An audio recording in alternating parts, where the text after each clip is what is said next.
एक फीमेल सीकर ने narcissistic give and take के ऊपर प्रश्न पूछा है, जो कि एक अत्यंत महत्वपूर्ण प्रश्न है।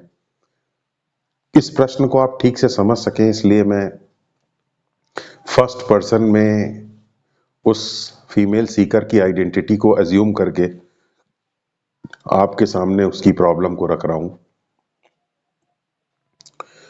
मैं एक फीमेल एम्प्लॉय हूं, मैं कॉन्वेंट एजुकेटेड हूं और मैं पिछले कुछ सालों से ही एक रिप्यूटेड कंपनी में काम कर रही हूं। मैं हाईली एजुकेटेड हूं। इसी कंपनी में मेरी एक दूसरे एम्प्लॉय से फ्रेंडशिप है, जो कि दूसरे डिपार्टमेंट का है। लेकिन प्रॉब्लम यह है कि मेरे बॉस को, जो कि मेरे डिपार्टमेंटल बॉस हैं, उनको मेरी ये फ्रेंडशिप पसंद नहीं है। अब पहले तो मुझे बड़ा आश्चर्यचकित मैं होती थी कि ये क्यों मेरी फ्रेंडशिप को पसंद नहीं कर रहे हैं, क्योंकि तो मेरी पर्सनल लाइफ में इंटरफियर करना हुआ। लेकिन बाद में मैंने ये महसूस किया कि इनकी पर्सनैलिटी डिफॉर्म्ड है और ये एक नार्सिसिस्ट है, और हम सबकी प्रोफेशनल लाइफ को कंट्रोल करते करते करते करते ये उस थिन बाउंड्री को लांघ गए हैं, और उसके बाद ये हमारी पर्सनल लाइफ को भी अब कंट्रोल करना इन्होंने शुरू कर दिया है। तो इनको ये बिल्कुल एक्सेप्ट नहीं कर पाते हैं ये इस बात को कि मेरी उस व्यक्ति से कोई फ्रेंडशिप हो, दूसरे जो डिपार्टमेंट का एम्प्लॉय है उससे कोई फ्रेंडशिप हो।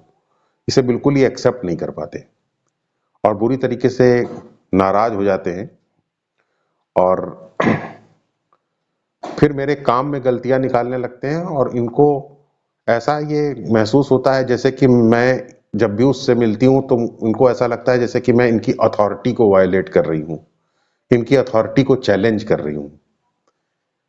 मैं इसके खिलाफ हायर अथॉरिटीज से भी कंप्लेंट कर सकती थी, लेकिन इस तरीके के सेंसिटिव मैटर्स में हायर अथॉरिटीज जो यहाँ के हैं, हमें नहीं लगता कि पॉलिटिक्स के सिवा और कुछ वो कर सकते थे सिग्निफिकेंटली, इसलिए उनके पास इस मामले को ना ले जाना ही मैंने ठीक समझा। इधर इस बॉस का जो टॉर्चर था वो धीरे धीरे बढ़ने लग गया, और ये लगातार प्रोटेस्ट इसका बढ़ता चला गया, और वो बिल्कुल भी उसको एक्सेप्ट करने के लिए और बिल्कुल भी अपने आसपास भी उसको, उस एम्प्लॉय को देखने के लिए, यानी मेरे फ्रेंड को देखने के लिए बिल्कुल भी ये किसी भी तरीके से राजी नहीं था। और अगर ऐसा मैं करती थी तो जैसा मैंने बताया कि अथॉरिटी को अपनी चैलेंज महसूस करता था, और मेरे काम में गलतियां निकालना और एक्स्ट्रा काम दे करके मुझे टॉर्चर करना, और इस तरीके से ये मुझे परेशान करता था। और ये बहुत ही इसके पास तरीके हैं जिससे कि ये दूसरे को परेशान कर सकता है। अभी भी मैं इस कंपनी में ही हूं। फिर मैंने काम ये किया कि मैंने अपनी पर्सनल लाइफ को थोड़ा सा पैसिफाई करने के लिए बॉस की बात को मैंने मानना ठीक समझा, और मैंने इस एम्प्लॉय से मिलना बंद कर दिया। और जैसे ही मैंने मिलना बंद किया तो बॉस का जो एटीट्यूड है मेरे प्रति नॉर्मल हो गया, और एक तरीके का हमारा और हमारे बॉस के बीच में गिव एंड टेक टाइप का एक सिचुएशन हो गई। बॉस की कंडीशन, अनसेट कंडीशन ये थी कि यहाँ पे वो आदमी नहीं आएगा, उससे मिलने की कोई जरूरत नहीं है, मेरी अथॉरिटी को चैलेंज करना मैं टॉलरेट नहीं करूंगा। हाँ, और अगर तुम ऐसा नहीं करती हो तो तुम्हारे फिर काम में किसी तरीके की कोई कमी नहीं निकाली जाएगी, और कोई किसी तरीके की तुमको कोई प्रॉब्लम नहीं होने दी जाएगी। तो इस तरीके का गिव एंड टेक हमारे और इसके बीच में हो गया। लेकिन इस गिव एंड टेक के बावजूद भी बॉस को इस बात पर हमेशा डाउट लगा रहा कि कहीं ऐसा तो नहीं है कि मैं उस एम्प्लॉय से फिर भी मिलती हूं। अब इस तरीके का डिल्यूजन इसका बढ़ता ही चला जा रहा, इस बढ़ता ही चला गया, बढ़ता ही चला गया। तो मैंने देखा कि बॉस जो है वो सुबह आकर के भी देख रहा है कि कहीं ऐसा तो नहीं कि मैं उससे मिल रही हूं, कॉरिडोर में भी निकल करके देख रहा है कि मैं कहीं उससे तो नहीं मिल रही हूं। इवन कई बार तो मैंने ऐसे देखा कि वॉशरूम के सामने भी वो खड़ा होकर के ये देख रहा है कि कहीं मैं वहां से तो निकल करके उधर दूसरी जगह नहीं चली जाऊंगी उससे मिलने। तो इस तरीके से मैंने देखा कि ये एक तरीके से मेरी जासूसी करने लग गया है ये। और मुझे ऐसा महसूस हुआ कि जैसे कि ये तो एक तरीके की स्टॉकिंग है। और ये एक तरीके का क्रिमिनल ऑफेंस है।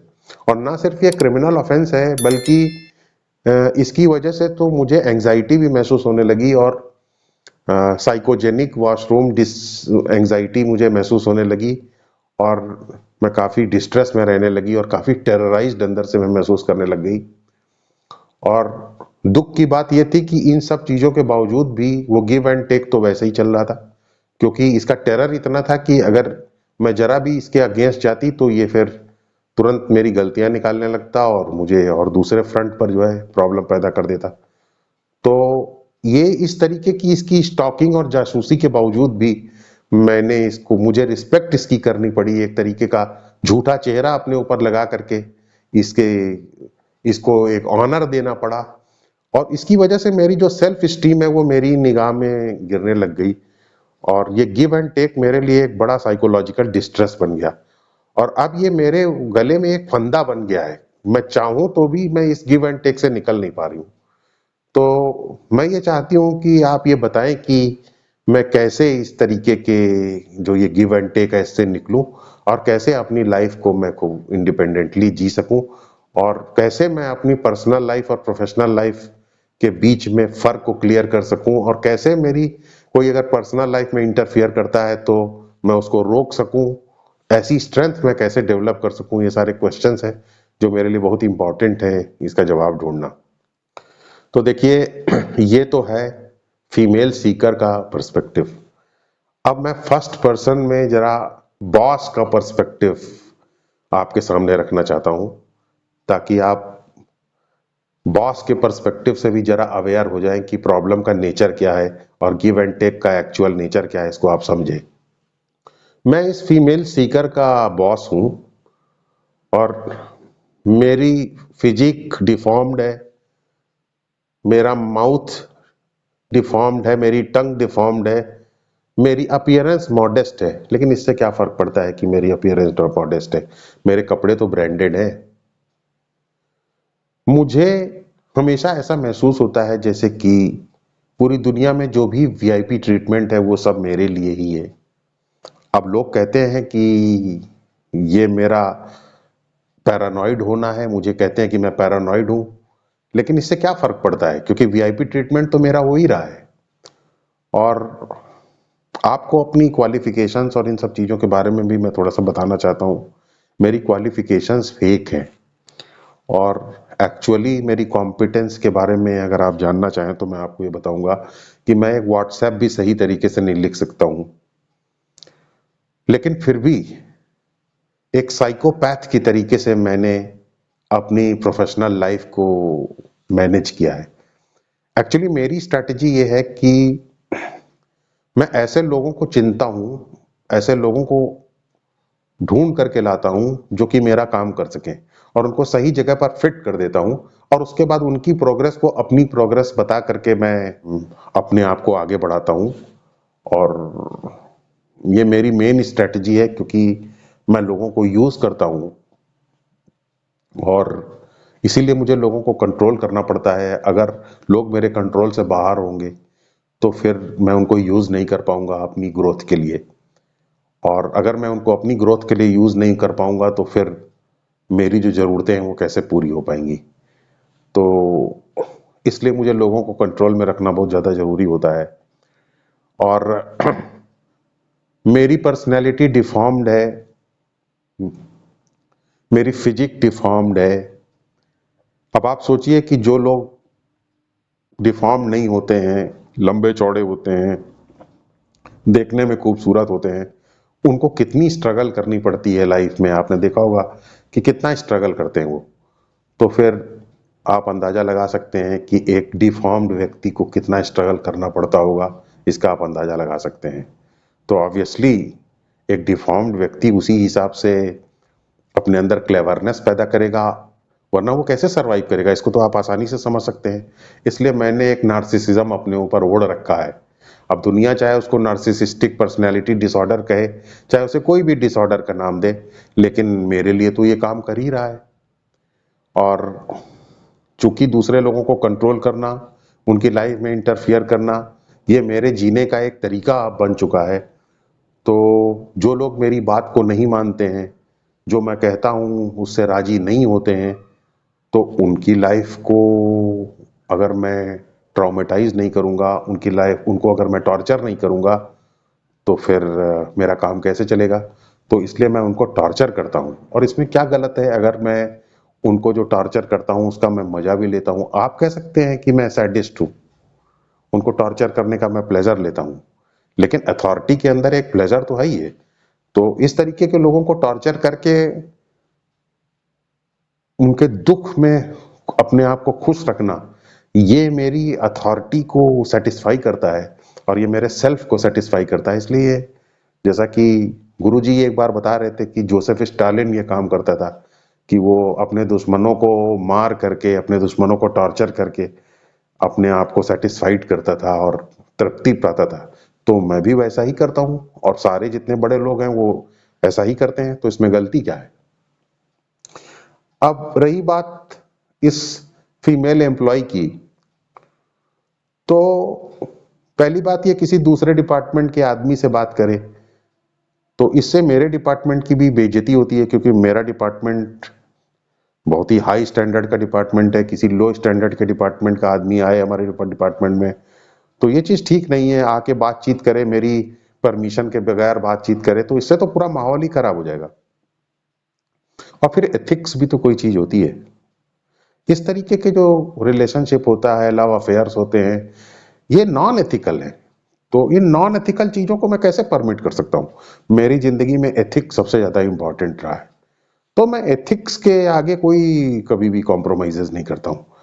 हालांकि एथिक्स जो है वो कभी कभी तो मुझे ये लगता है कि क्या एथिक्स मेरी पर्सनल लाइक्स एंड डिसलाइक्स के ऊपर ही बेस्ड है, लेकिन फाइनली मुझे कंपनी की पॉलिसीज भी तो मेरे एथिक्स को सपोर्ट करती हैं।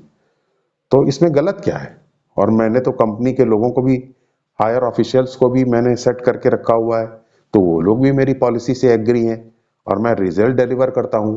तो जब मैं रिजल्ट डिलीवर कर ही रहा हूँ तो इसमें क्या गलती है कि मैं अपने हिसाब से लोगों को चला रहा हूँ, अपने हिसाब से लोगों की प्रोफेशनल लाइफ को मैनेज कर रहा हूँ, अपने हिसाब से लोगों की पर्सनल लाइफ को मैं मैनेज कर रहा हूँ। और जहां तक ये बात कर रही है नार्सिसिस्टिक गिव एंड टेक की, तो ये गिव एंड टेक तो हर जगह चलता है।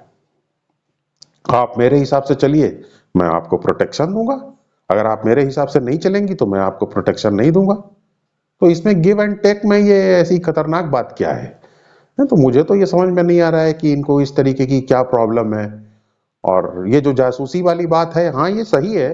तो क्या मुझे ये इंश्योर नहीं करना चाहिए कि जो मुझसे वो प्रॉमिस करके गई हैं वो प्रॉमिस पूरा कर रही हैं कि नहीं?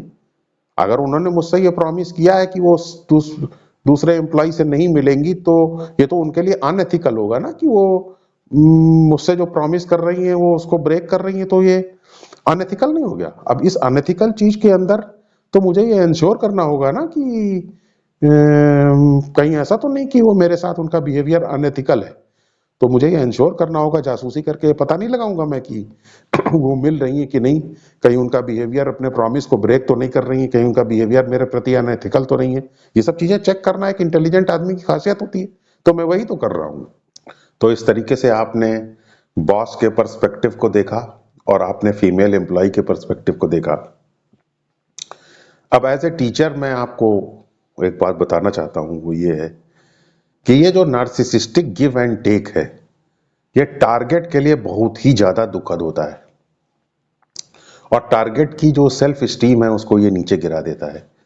क्योंकि एक तो आप टारगेट को टॉर्चर कर रहे हो, उसकी जासूसी कर रहे हो, उसको डिफरेंट टाइप की एंजाइटीज का शिकार बना रहे हो, और उसके बाद भी उस टारगेट को आपकी कंप्लेंट करने की बजाय आपकी रिस्पेक्ट करनी पड़ रही है, आपको गुड मॉर्निंग गुड इवनिंग कहना पड़ रहा है।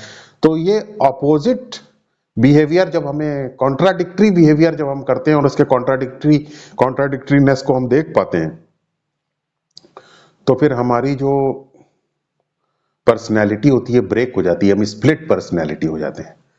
और स्प्लिट पर्सनैलिटी की कोई सेल्फ स्टीम नहीं होती, तो हमारी सेल्फ स्टीम धीरे धीरे डिप्लीट होने लग जाती है।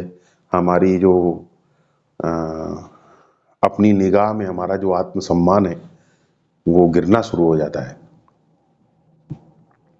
तो ये एक बहुत ही खतरनाक स्थिति है और आपने देखा कि कैसे लोग एथिक्स का मिसयूज करते हैं और एथिक्स की आड़ में वो क्या क्या धंधे चलाते हैं, किस तरीके की पॉलिटिक्स करते हैं। इनफैक्ट एथिक्स शब्द ही बहुत ज्यादा प्रॉब्लमेटिक है। एथिक्स का एक आम आदमी की भाषा में मतलब ये है कि जो मुझे पसंद है वो एथिकल है और जो मुझे नहीं पसंद है वो एथिकल नहीं है। ये एथिक्स की बहुत ही डिजास्ट्रस डेफिनेशन है। लाइफ के बारे में मैं अपने परसेप्शन के बारे में अगर बात करूं तो लाइफ ना ब्लैक है ना वाइट है, लाइफ ग्रे है। तो लाइफ को हमें ये देखना होगा कि लाइफ का वास्तविक नेचर क्या है। और इसलिए मैं आपसे ये कहना चाहता हूं कि ये एथिक्स वर्ड हम प्रयोग करने की बजाय अगर कॉन्ट्राडिक्टरी या कॉन्ट्राडिक्शन वर्ड हम यूज करें कि हमारे अंदर किस तरीके का कॉन्ट्राडिक्शन हम है, तो हम जब कॉन्ट्राडिक्शन के सेंस में लाइफ को देखते हैं कि हमारे एक्शंस के बीच में किस तरीके का कॉन्ट्राडिक्शन है, तो वो बड़ा सेंसिबल तरीका है चीजों को कर पाने का। क्योंकि जितना ज्यादा हमारे अंदर कॉन्ट्राडिक्शन होगा उतना ज्यादा हमारे अंदर इनर जॉय नहीं होगा। तो धीरे धीरे जब हम कॉन्ट्राडिक्शन को रिड्यूस करते जाते हैं अपनी पर्सनैलिटी के अंदर से, इससे कुछ फर्क नहीं पड़ता कि हम करते क्या है। इंपॉर्टेंट चीज ये है कि हम अपने कॉन्ट्राडिक्शन को कम करते हैं कि नहीं। जैसे जैसे हमारा कॉन्ट्राडिक्शन रिड्यूस होता जाता है वैसे वैसे हमारा इनर जॉय बढ़ता जाता है। और अगर हमारे अंदर कोई कॉन्ट्राडिक्शन ना हो तो ऐसी स्टेट को हम कह सकते हैं कि ये एथिकल स्टेट है। उससे नीचे कुछ भी एथिकल नहीं है। तो ये तो बॉस ने जो एथिक्स की डेफिनेशन दी उसके काउंटर में मैं ये आपको बात बता रहा हूं। रही बात नार्सिसिस्टिक गिव एंड टेक की, तो ये एक बहुत ही पेनफुल एक्सपीरियंस है, बहुत ही ज्यादा पेनफुल एक्सपीरियंस है। और मैं आप जो लोग भी इस तरीके के अनुभव से गुजर रहे हैं उनको उनके दर्द को समझ सकता हूं। और नार्सिसिस्टिक गिव एंड टेक के सॉल्यूशन के बारे में अगर आप मुझसे प्रश्न पूछे तो मैं यही कहूंगा अभी कि आप चुपचाप अभी उसको उसी तरीके से चलाते रहिए। आप अभी बस इतना करना शुरू कीजिए कि आप जाप करिए, क्योंकि नार्सिसिस्टिक गिव एंड टेक को ब्रेक करने के लिए आपको स्ट्रेंथ की जरूरत है। और स्ट्रेंथ आपकी मेंटल स्ट्रेंथ है। मेंटल स्ट्रेंथ तब आएगी जब आपका इनर रिएक्शन बंद होगा। इनर रिएक्शन बंद तब होगा जब आपकी निगेटिविटी बंद हो, नेगेटिव थॉट्स बंद हो, नेगेटिव इमोशंस बंद हो, और जो आप टेरर में लगातार रहते हैं, एंग्जाइटी में रहते हैं, वो बंद हो। तो ये कैसे बंद होगा? जब आप जाप करेंगे। उसका लिंक मैंने डिस्क्रिप्शन बॉक्स में दिया है। जाप करेंगे, जाप से नीचे कोई भी चीज करने पे आपका जो टेरर है, जो टेरर में आप रहते हैं, एंग्जाइटी में रहते हैं, वो बंद नहीं हो पाता। तो आप जब जाप करिए, धीरे धीरे चुपचाप बैठे रहें। जब आपको ये लगे कि हाँ आप एंग्जाइटी में हैं, टेरर में हैं, बस कुछ नहीं, आप जाप करने लग जाइए, कुछ सोचिए नहीं। धीरे धीरे धीरे धीरे आपका टेरर जो है वो फिल्टर आउट हो जाएगा। आपके सबकॉन्शियस माइंड में जो टेरर छुपा हुआ है वो चला जाएगा। और तब आपके अंदर इनर स्ट्रेंथ आएगी। और जब आपके अंदर इनर स्ट्रेंथ आएगी तो फिर आप थोड़ा थोड़ा नार्सिसिस्ट के सामने अपने पैरों पे खड़ा होना शुरू होंगे। और जब आप अपने पैरों पर खड़ा होना शुरू होंगे और वो सब करना शुरू करेंगे जिसको कि वो विरोध करता है उसका, और मेंटल स्ट्रेंथ शो करेंगे, तो चीजें बदलना शुरू हो जाएंगी। इनफैक्ट आपको कुछ विरोध में करने की जरूरत नहीं है, उससे पहले ही चीजें बदलना शुरू हो जाएंगी। कैसे? क्योंकि नार्सिसिस्ट चूंकि जिसकी की सेल्फ अवेयरनेस हमेशा दूसरे के ऊपर डायरेक्टेड रहती है, वो तुरंत ये सेंस कर लेगा कि आपके अंदर मेंटल स्ट्रेंथ बढ़ रही है। और जैसे जैसे वो देखेगा कि आपकी मेंटल स्ट्रेंथ बढ़ रही है, वैसे वैसे जो ये नार्सिसिस्टिक गिव एंड टेक आपके अगेंस्ट अभी काम कर रहा था, अब ये उसके अगेंस्ट काम करने लग जाएगा। तो अभी जैसे ये आपके लिए इनटॉलरेबल है, आपको दुख दे रहा है, वैसे ही ये गिव एंड टेक उसको दुख देने लग जाएगा। और उसके बाद बस वो आपसे किसी तरीके से पल्ला झाड़ झाड़ करके निकलना शुरू हो जाएगा, क्योंकि वो जान गया कि आपका टेरर खत्म हो रहा है। और टेरर उसका मेन वेपन है, याद रखिए। इस तरीके के give and take, narcissistic give and take का जो बेसिस है वो टेरर है। टेरर की वजह से लोग रिलेशनशिप में रहते हैं। तो जब ये टेरर खत्म हो जाएगा तो गिव एंड टेक का जो आपने एक आर्टिफिशियल अरेंजमेंट बनाया हुआ है, ये अरेंजमेंट भी खत्म हो जाएगा और आपका फंदा निकल जाएगा जो आपके गले में फंसा हुआ है। तो पहले जाप से अपने टेरर को दूर कर लीजिए। उसके बाद आपका जो ये गिव एंड टेक है, ये नार्सिसिस्ट के गले का फंदा बन जाएगा। अभी आपके गले का फंदा बना है, बाद में उसके गले का फंदा बन जाएगा, और जैसे ही उसके गले का फंदा बन जाएगा तो वो खुद ही इस गिव एंड टेक को ब्रेक करने की कोशिश करेगा। वो अपनी दुकान कहीं और ले जाएगा और आप इस तरीके से धीरे धीरे इससे उबर करके बाहर निकल पाएंगे।